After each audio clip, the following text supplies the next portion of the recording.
Africa 24 dans cette nouvelle édition du 12-15, voici les titres de l'actualité. L'arène politique gambienne est en proie à des changements. Le parti NPP du président Adama Barrow a remporté les élections législatives du 9 avril, sans parvenir toutefois à obtenir la majorité absolue. Une coalition sera nécessaire pour gouverner. Le Sénégal voit ses dotations budgétaires de l'enseignement supérieur doubler en 10 ans. Une enveloppe de 241 milliards de francs CFA a été annoncée pour 2022. L'exécutif sénégalais prévoit par ailleurs une dizaine de mesures pour améliorer ce secteur. Et à peine installé sur le continent africain, le géant mondial des paiements numériques Visa voit grand. L'entreprise ambitionne de mettre l'intelligence artificielle au service du commerce en imaginant le magasin du futur en Afrique, totalement virtuel. Mais tout d'abord, en République démocratique du Congo, le Premier ministre Jean-Michel Samalou Kondé a entamé ce lundi 11 avril une visite à Goma dans la province du Nord Kivu, dans l'est du pays. Le but de ce déplacement, évaluer l'état de siège en vigueur depuis 11 mois dans cette région troublée par des violences armées. Ce déplacement est également l'occasion pour le Premier ministre de préparer la visite du pape François en juillet prochain. La deuxième étape de ce déplacement, entamé par le chef du gouvernement congolais, est l'Ituri. Rappelons que le Nord Kivu et l'Ituri sont sous état de siège depuis mai 2021. Le paysage politique gambien est en train de changer. Le parti NPP du président Adama Barrow a réussi à renverser la majorité dont disposait l'UDP dans le Parlement sortant lors des élections législatives du 9 avril, mais sans parvenir toutefois à obtenir la majorité absolue. Le parti du président gambien devrait donc être obligé de former une coalition pour gouverner. Plus de détails avec Samantha Saberou Saboubanga. Le parti au pouvoir en Gambie, le Parti national du peuple, a obtenu 18 sièges sur les 53 circonscriptions aux élections législatives de samedi 9 avril 2022. C'est ce qu'a rapporté dimanche 10 avril la commission électorale indépendante de la Gambie. Cette élection législative est une victoire amère, parce que c'est vrai que pour avoir la majorité, il aurait fallu avoir au moins 27 sièges sur les 53 sièges. Le principal parti d'opposition, le Parti démocratique unifié, est arrivé deuxième avec 15 sièges. Les candidats qui se présentaient sous des étiquettes indépendantes ont remporté 12 sièges. Le Parti de la réconciliation nationale en a eu 4. L'Organisation démocratique du peuple pour l'indépendance et le socialisme en a obtenu 2. Et l'Alliance patriotique pour la réorientation et la construction, parti de l'ancien président gambien Yaya Jammeh, en a également eu 2 sièges. Le paysage politique gambien est en train de changer. Il va falloir comprendre ça aussi. Avec ces candidatures indépendantes, il va falloir comprendre aussi que nous nous dirigeons vers les élections municipales de 2023, avec certainement une nouvelle arène politique qui se dessine pour la Gambie. Selon les observateurs, ce résultat signifie que les partis d'opposition combinés ont vaincu le parti au pouvoir au Parlement. À en croire la commission électorale indépendante, le taux de participation à ces législatives était de 51,2%, beaucoup moins que celui des élections présidentielles de décembre 2021 qui était proche de 90%. Également dans l'actualité, la Tunisie a déposé son dossier de candidature à la Commission de l'Union africaine pour abriter le siège de l'Agence africaine de médicaments. Une délégation est actuellement en visite en Tunisie jusqu'au 13 avril pour évaluer la disposition du pays à accueillir le siège de l'AMA. Rappelons que l'Agence africaine de médicaments est la deuxième agence de santé du continent africain après les centres africains de contrôle et de prévention des maladies CDC Afrique. Sa mission, faciliter l'accès à des produits médicaux de qualité, sûrs et efficaces sur le continent. L'enseignement, la formation et la recherche sont un besoin vital pour toute nation qui aspire au progrès. Ce sont les mots prononcés par le président sénégalais Macky Sall le 7 avril, qui a également annoncé une dizaine de mesures pour améliorer l'enseignement supérieur. 241 milliards de francs CFA de dotation budgétaire sont annoncés pour 2022, soit le double de l'enveloppe de 2012. Plus de détails avec Philomène Tine. Le gouvernement sénégalais a fait passer les dotations budgétaires du secteur de l'enseignement supérieur de plus de 117 milliards de francs CFA en 2012 à plus de 241 milliards de francs CFA en 2022. En vue d'améliorer ce secteur, l'exécutif sénégalais a élaboré un plan stratégique national pour la recherche et l'innovation qui doit s'étendre sur la période 2023-2032. D'abord, il faut saluer cette initiative du gouvernement du Sénégal qui vise à améliorer les conditions de recherche et de travail dans l'enseignement supérieur, dans les universités plus particulièrement, et insister sur la nécessité de mettre à jour nos universités, surtout sur le plan de la digitalisation. Le plus important pour nous, c'est de voir d'abord les conditions de la recherche, mais il faudrait qu'il y ait un véritable budget de la recherche. Annoncé par le président Macky Sall, ce programme devrait contribuer à l'amélioration des performances des universités et du renforcement de la gouvernance consensuelle. En effet, l'université sénégalaise reste confrontée à de nombreuses contraintes depuis ces dernières années. Que les universités aussi s'adaptent à la professionnalisation. De plus en plus, la société, les entreprises ont besoin d'agents formés sur le plan professionnel. Et donc, le défi de la professionnalisation des universités, c'était ça aussi le sens du système LMD. Il faut que ce défi soit aussi en ligne de mire. Le chef de l'État sénégalais souhaite également engager une étude prospective sur les flux d'étudiants et améliorer le taux d'encadrement pour la période 2022-2026. En crise depuis quelques années, l'enseignement supérieur cherche à se développer au Sénégal comme partout ailleurs en Afrique.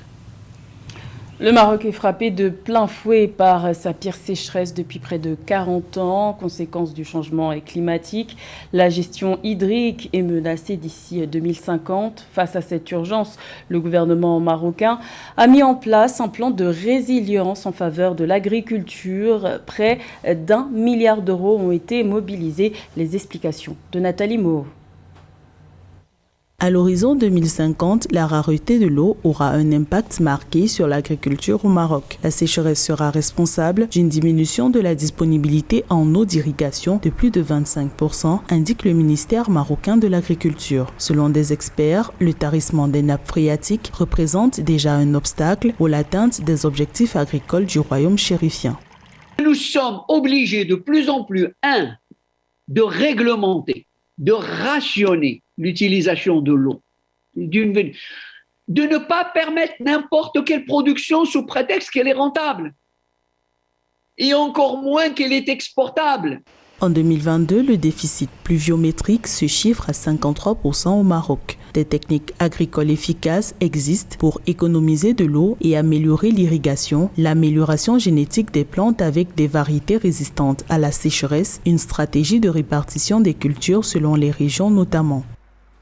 Dans le contexte mondial que vous connaissez, si on fait suffisant donc comme objectif d'atteindre un niveau d'autosuffisance alimentaire dans certains produits déterminés, et deuxièmement, la préservation des ressources naturelles. Voilà deux objectifs qui me paraissent devoir aujourd'hui et demain constituer l'axe directeur de toute politique, de tout choix. La promotion d'une agriculture résiliente et durable au Maroc a bénéficié de près d'1 milliard d'euros mobilisés par le gouvernement en mai-février 2022. Un effort important pour sauver le secteur agricole qui contribue à 14% au PIB du pays. Direction le Kenya à présent où le géant mondial des paiements numériques Visa a inauguré le 6 avril son premier centre d'innovation en Afrique. Depuis son premier lieu d'implantation à Nairobi, l'entreprise ambitionne désormais de mettre l'intelligence artificielle au service du commerce en imaginant le magasin du futur en Afrique totalement virtuel. Reportage de notre envoyé spécial au Kenya, Fraterne Dakeisenga. Dans le confort de son salon à Nairobi, Olivia Etiang est totalement plongée dans son univers virtuel. Ici, elle peut jouer à ses jeux préférés, visiter des endroits n'importe où sur le globe ou encore commander et payer des articles de son choix après les avoir essayés en utilisant de la réalité virtuelle. Bienvenue au magasin du futur en Afrique, imaginé par Visa.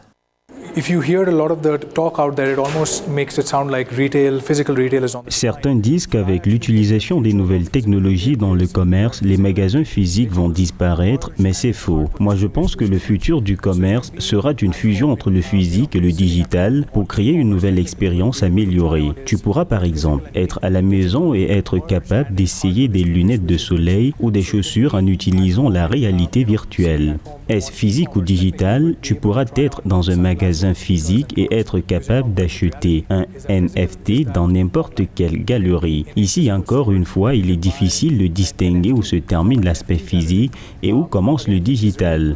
Et c'est là que fusionnent le physique et le digital pour mieux servir le client. Mieux servir le client, voici ce qui inspire toutes les solutions proposées par les équipes qui travaillent dans ce centre d'innovation Visa, récemment inauguré au Kenya, pour servir de catalyseur dans toute l'Afrique, notamment l'Afrique subsaharienne. One of the biggest mindset shifts that Visa has made in the last few years. L'un des meilleurs changements de mentalité que Visa essaie de transmettre, c'est de se demander quel est le point de départ de l'innovation. Ce n'est pas la technologie, ce n'est pas aussi le produit, ce n'est pas non plus la stratégie, mais c'est en toute honnêteté ce que le client désire ou ce dont il a vraiment besoin. Il faut se demander quels sont ses besoins et ses aspirations pour qu'on se mette à travailler dessus. Donc, avant que mon équipe ne commence à travailler sur une solution quelconque, la première chose dont on tient compte, c'est l'émotion du client. On lui parle pour savoir ses besoins avant de commencer à imaginer le produit. Le commerce du futur, c'est aussi la façon dont les gens vont se mouvoir. Selon Visa, il faut déjà commencer à travailler sur l'automatisation des paiements dans les transports en commun en Afrique. Elle se fait un nom dans la littérature. Elle, c'est la Camerounaise Djaïli Amadou Amal, inconnue du grand public. Il y a 2 ans, elle enchaîne les succès depuis qu'elle a remporté le prix Goncourt des lycéens en 2020. L'auteur des Impatientes a été sacré auteur de l'année 2021 à l'occasion de la 3e cérémonie des trophées de l'édition. Plus de détails avec Roberto Bogbe. Changer les choses par la force de la plume. C'est la ligne de conduite de Djaïli Amadou Amal, une passionnée d'écriture camerounaise qui, il y a encore 2 ans, était une inconnue du grand public français. Aujourd'hui, et depuis qu'elle a remporté le prix Goncourt des lycéens, l'auteur des Impatientes, un premier roman traitant du mariage forcé, du viol conjugal et de la polygamie, n'est plus à présenter. La 3e édition des Trophées de l'édition confirme son ascension en lui attribuant le titre de l'auteur de l'année 2021. Je suis très contente d'avoir obtenu cette distinction, d'être élue autrice de l'année 2021 en France et puis d'être une Africaine aussi. Quelque part, c'est l'Afrique qui gagne. La reconnaissance du travail de Djaïli Amadou Amal fait office de haut-parleur au travail qu'elle mène. Victime elle-même de mariage forcé à son jeune âge, elle a fondé l'association Femmes du Sahel et est par ailleurs ambassadrice à l'UNICEF. Grâce à ces récompenses, elle se satisfait de la prise de conscience que cela suscite dans son pays, le Cameroun, de quoi raviver son envie d'écrire. Je vais continuer à écrire tel que je l'ai toujours écrit. Je vais continuer à défendre les convictions qui me sont très chères. Je pense que le premier rôle de l'écrivain, c'est ça aussi. J'écris pour mon propre plaisir d'abord. J'écris parce que j'ai des causes qui me tiennent à cœur, que j'ai envie de développer dans mes romans. Le gouvernement du Cameroun a décidé de mettre son roman au programme des classes de terminale. Le sujet des violences faites aux femmes est appris à l'école. L'écrivaine espère que les lycéens sortiront changés. Le livre Les Impatientes avait déjà été sacré sous un autre nom, Mounial, les larmes de la patience, par le prix Orange du livre en Afrique en 2019 et qui par la suite a été édité sous un autre titre par Emmanuel Kola. C'était le journal de la rédaction. Merci de l'avoir suivi. L'information continue sur Africa 24.